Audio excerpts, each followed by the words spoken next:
ఈ రోజు నుంచి మనం మహాభారతాన్ని ఒక సిరీస్ కింద చెప్పుకోబోతున్నాం.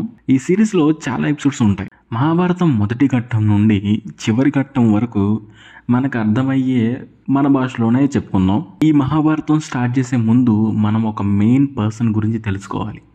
ఆయనే వేదవ్యాసుడు. ఈయన మహాభారతానికి ఆథర్ అనే చెప్పుకోవచ్చు. ఈ ఎపిసోడ్లో మనం ఈయన బ్యాక్గ్రౌండ్ ఏంటి, ఎక్కడి నుంచి వచ్చారు అనే విషయాన్ని క్లారిటీగా తెలుసుకుందాం. Welcome to Mayabazar facts.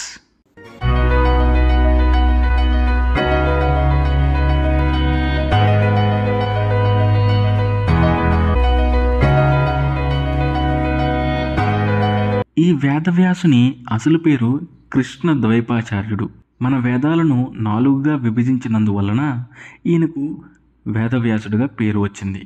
ఈయన వేదాలతో పాటు మహాభారతం, మహాభాగవతం అనే అష్టాదశ పురాణాలను కూడా రచించాడు. మీ ఆధారను బట్టి వీటినన్నిటిని కూడా మనం ఎక్స్ప్లోర్ చేయవచ్చు. ఇప్పుడు వ్యాసుల వారి బ్యాక్గ్రౌండ్ గురించి చూద్దాం. చాలా సంవత్సరాల క్రితం చెది అనే రాజ్యం ఉండేది. దాన్ని వసువు అనే రాజు పాలిస్తూ ఉండేవాడు.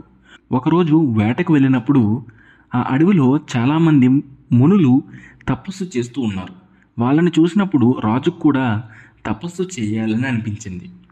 వాళ్ళతో జాయిన్ అయ్యి తపస్సు స్టార్ట్ చేశారు. ఇలా చేస్తున్నప్పుడు ఇంద్రుడు ఈయన తపస్సుకు ఇంప్రెస్ అయ్యి మణిసువర్ణమైన విమానాన్ని, ఎటువంటి ఆయుధాలు తాకలేని వాడిపోని పత్రాలను ఈయనకిచ్చారు. ఇక నుండి మనిద్దరం స్నేహితులమని, నువ్వు నా దగ్గరికి వస్తూ పోతూ రాజ్యపాలన చెయ్యాలని ఇంద్రుడు వసువుకు చెప్పి వెళ్ళిపోతాడు.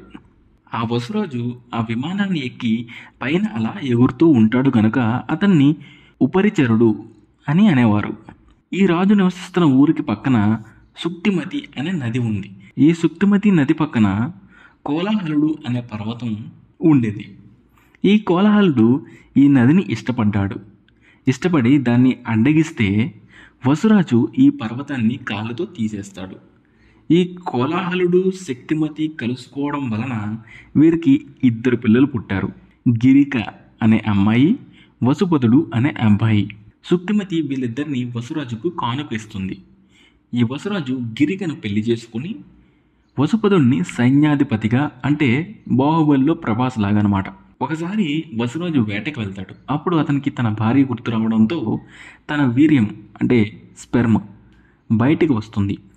ఆ వీర్యాన్ని అక్కడ ఉన్న తాటాకు బుట్టలో పెట్టి డేగతో తన భార్యకి ఇమ్మని చెప్తాడు.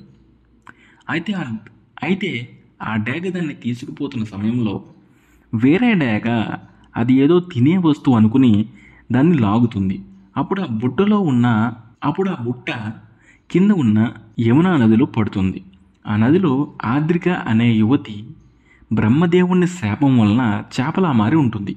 ఎప్పుడైతే ఈ బుట్ట నదిలో పడుతుందో ఆద్రిక దాన్ని తింటుంది. దానివల్ల దాని అండంలో పిండంగా ఇది మారుతుంది.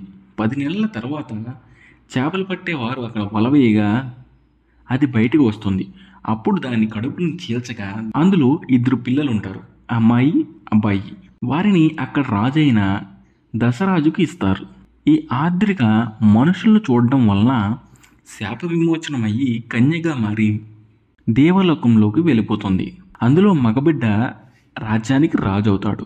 ఆ బాలిక మత్యగంధి పేరుతో పెద్దదవుతుంది. ఈ అమ్మాయి తన తండ్రి లేని టైంలో యమునా నదిపై నావ నడుపుతుంది. అప్పుడు వశిష్ఠ మహర్షి మనవడు, శక్తి మహర్షి కుమారుడు అయిన పరాశరుడు ఆ నది దాటడానికి వస్తాడు. అప్పుడు ఈ అమ్మాయిని చూసి ఈ పరాశరుడు ఫ్లాట్ అవుతాడు. తనతో సెక్స్లో పాల్గొనాలని పరాశరుడు అడుగుతాడు. అప్పుడు ఆ అమ్మాయి, నా బాడీ అంతా చేపల వాసన వస్తుందని, అలానే నా కన్యత్వం అంటే వెర్జినిటీ కోల్పోయి నా తండ్రి ముందు ఎలా నేను నుంచోను అని అడుగుతుంది. అప్పుడు పరాశరుడు ఇలా చెప్తాడు, నీవు వసువు వీర్యానికి ఆద్రిక అనే అప్సరసకి జన్మించావని తన జన్మ వృత్తాంతాన్ని మత్స్యగంధికి చెప్తాడు. చేపల వాసన పోయేటట్లుగా 1 యోజనం దూరం, అంటే సుమారుగా 3.5 కిలోమీటర్స్ నుంచి 15 కిలోమీటర్స్ వరకు సుగంధం వెదజల్లేటట్లు వరమిస్తాడు. అలానే వెర్జినిటీ పోకుండా కూడా వరమిస్తాడు. అప్పుడు ఆమె పగటిపూట నేను సెక్స్లో పాల్గొనను అని చెప్తుంది. అప్పుడు పరాశరుడు ఆకాశంలో మేఘాలన్నిటినీ ఒక్కచోట చేర్చి ఆ ప్లేస్ని అంతటిని చీకటి చేస్తాడు. ఈ విధంగా వాళ్ళిద్దరూ కలుస్తారు. అప్పుడు ఆ మత్స్యగంధి ఒక తేజవంతుడైన బిడ్డకు జన్మనిస్తుంది. అతను పుట్టిన వెంటనే తల్లికి తండ్రికి నమస్కరించి తపస్సుకు వెళ్ళిపోతాడు. తల్లి ఎప్పుడైనా అనుకుంటే ప్రత్యక్షమయ్యే వరాన్ని ఇస్తాడు. ఆయన ఇంకెవరో కాదు, వ్యాసుడు. వ్యాసుడికి భారతంలో కూడా, అంటే మహాభారతంలో కూడా పాత్ర ఉందని చెప్పాలి. ఆయన పాత్ర ఎలా ఉంటుందంటే, భారతంలో ఉన్న అన్ని క్యారెక్టర్స్కు కర్తవ్య నిర్వహణ, కర్తవ్య బోధ చేస్తూ ఉంటారు. ఇది వ్యాసుడి యొక్క బర్త్ స్టోరీ. సో దీని గురించి మీకు క్లారిటీగా అర్థమైందని అనుకుంటున్నాను. సో ఇలాంటి కంటెంట్ ఇంకా మన ఛానల్లో ఇంకా వస్తుంది. సో దీనికోసం మీరు లైక్ అండ్ సబ్స్క్రైబ్ చేసి వేచి ఉండడమే. Thank you for watching.